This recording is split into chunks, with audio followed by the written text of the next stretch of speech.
정치는 이제 산업이 되었다. 정치를 사전에서는 나라를 다스리는 일, 즉 국가의 권력을 획득하고 유지하며 행사하는 활동으로 설명한다. 조금 더 구체적으로는 정치는 국민들이 인간다운 삶을 영위하게 하고 상호 간의 이해를 조정하며 사회 질서를 바로잡는 역할을 한다고 정의한다. 국가와 국민을 위한 일이라니 그 얼마나 멋진 일인가. 그래서인지 우리 딸도 어렸을 때는 대통령이 되는 게 꿈이었다. 정치인을 직접 만나보면 얼마나 점잖고 예의 바른지 홀딱 반하기 십상이다. 잠도 덜 깬 채 환한 얼굴을 하고 조찬 모임이니 조기 축구회니 각종 모임에 얼굴을 비치고 그들의 말에 의하면 꼭두 새벽부터 의정활동에 매진한다. 낮에는 수많은 회의에 간담회, 몸이 10개라도 모자랄 지경이다. 그렇게 남들이 모두 잠든 야심한 시각까지 녹초가 되도록 사람들을 만나고 다닌다.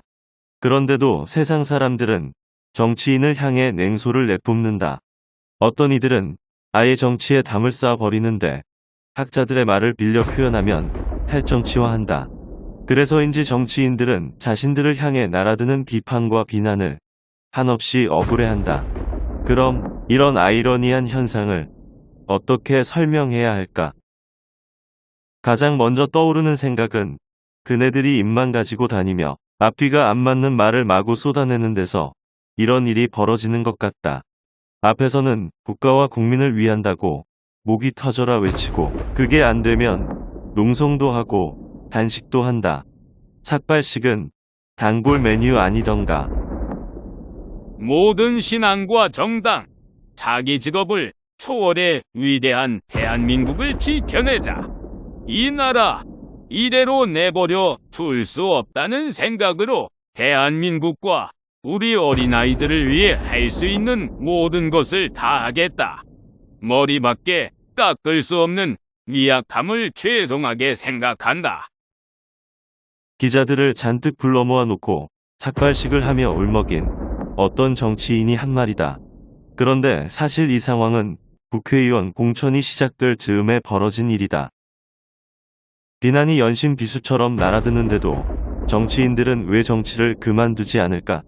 그것은 삭발하는 어떤 정치인을 두고 어떤 국회의원이 머리카락이 없어도 좋을 만큼 괜찮은 직업이라고 자의만 돼서 그 원인을 추론해 볼 수 있다.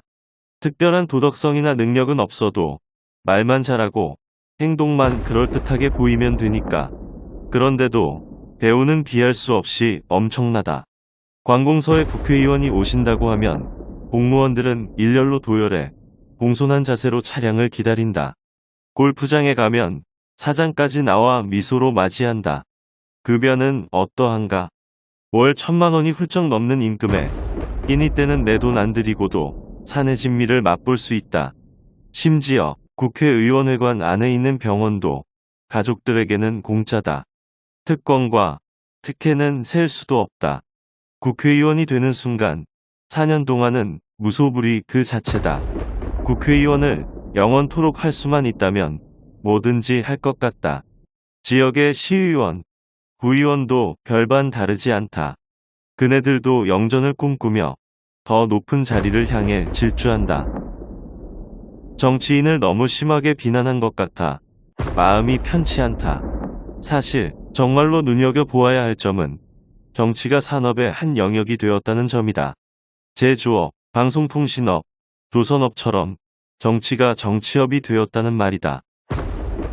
대통령을 위시해 국회의원, 도의원, 시의원, 구의원, 군의원, 도지사, 시장, 군수, 그리고 이들을 보좌하는 사람들은 정치업의 종사자인데 걸출한 입담과 본능적인 줄서기만 잘하면 일반 직장의 사장보다도 더 큰 권력과 혜택을 누릴 수 있으니 이만한 직업이 어디 있겠는가. 그래서 지역에 가면 군의원이나 구의원이라도 하겠다고 열일 제쳐두고 공천을 줄 수 있는 사람에게 목을 매는 이가 한둘이 아니다. 정치를 업으로 삼는 사람들은 정치인만이 아니다. 2023년 6월 현재 여론조사 기관은 88개나 된다. 우리나라보다 인구가 6배 이상인 미국보다도 많다. 물론 이들 기관 중에는 소비자 만족도 조사처럼 다양한 분야에 대한 일반 국민의 의견을 조사하는 기관도 있다. 하지만 대부분은 정당이나 정치인의 의뢰를 받아, 다시 말해 돈을 받고 정치 동향을 조사한다. 또 정치인의 홍보성 책자를 전문으로 제작하는 업체도 있고 판촉물을 제작하는 업체도 있다. 직접적으로 정치를 통해 돈벌이하는 사람 외에도 간접적으로 정치에 기대어 먹고 사는 사람들은 셀 수도 없다. 예전에 정치 전문가로 자신을 소개한 어떤 인사는 오토바이를 타고 온종일 종편 채널 몇 군데를 오가며 정치를 팔고 다녔다. 소문에는 1년 동안 몇 억을 벌었다고 한다. 어떤 대학 교수는 수업을 하는지도 모를 정도로 TV에 들락거린다. 방송사는 싼값에 이들을 이용해 프로그램을 채우고는 돈을 번다. 신문사도 예외는 아니다.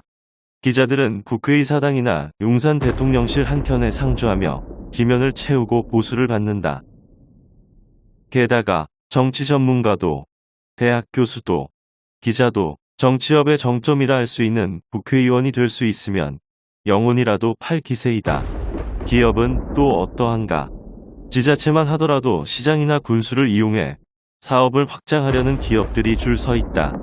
지자체가 이런데 더 큰 광역시도는 말할 것도 없고 국회의원, 더 나아가 대통령과 얼굴 도장이라도 찍고 싶어하는 기업의 사주들이 한둘이 아니다. 그게 다 돈이 되기 때문이다. 정치는 이제 산업이다. 돈벌이하는 곳이 되었다는 말이다. 다시 말해 정치가 없어지면 실업자로 전락할 사람은 셀 수도 없다. 그러니 정치인을 향해 부도덕하다느니 목소리를 높여봐야 소용없다. 때로는 분노하고 때로는 조소하지만 그것이 정치를 통해 돈벌이하는 사람들에게 통할 리 없다. 그렇다고 정치에 분노할 필요도 등을 돌릴 필요도 없다. 정치도 산업이니 신입사원 뽑듯 잘 뽑으면 될 터이다. 완전히 이상적이지는 않더라도 우리 각자가 직원 뽑듯 기준 몇 가지쯤은 마련해 두고 있어야 한다는 말이다. 첫째, 말은 많고 TV 등 언론에 지나칠 정도로 얼굴을 들이미는 정치인은 문제가 심각하다. 일은 하지 않고 자기의 몸값을 부풀려 영원토록 정치를 업으로 삼으려는 사람이기 때문이다. 둘째, 직업이 아예 정치인인 사람은 처음부터 제외해야 한다. 직업이 정치니 먹고 살기 위해서라도 어떻게든 정치판에 있으려고 하기 때문이다. 셋째, 누군가를 우상 모시듯 떠받드는 사람도 아웃이어야 한다. 지방의 어떤 시장은 옛 정치인을 두고 반인반신이라고까지 말한 적이 있다.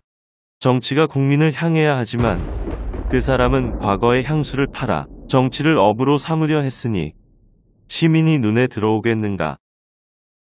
넷째, 걸핏하면 국가와 국민을 들먹이는 사람도 사라져야 한다.